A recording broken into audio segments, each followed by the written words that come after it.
Live po tayo ngayon sa News Quangle Vlog. Nandito po tayo sa Barangay Way Claro. Diin na nahitabo usa ka aksidente nga pagbangga sa motor ug ang tao. Galit ka ba? Ug makita na to ang usa ka hulagway diin ang motor ug ang tao nagbangga. Huwag mong subukan. Diring kapita. Live po tayo ngayon sa News Quangle Vlog. Pwede ba ka mahinabi na mo, sir? Pwede naman, sir. Unsay pangalan mo, sir? Ricky, sir. Apelyido? May siguro, sir. Bangas ka. Atong hinabion si Ricky Y siguro. Sir, ikaw man dyan nakakita sa pagbangga kinsa man jud sad-an ani, sir. Ang tao, sir. Kaya niliko man ang motor niya, action nagliko. Niya, nagsignal. Idasmag man ang tao. Muna nga, ang tao may sadan.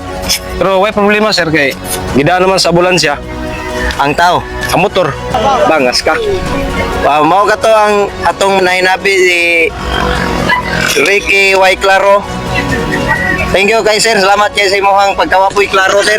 Sige, sir, kay Kabalita. kabalita. Klaro, sir. Ako po inyong lingkod, si Nelson Duha-Duha. Hindi nagbarog kay sakit ang tuhod.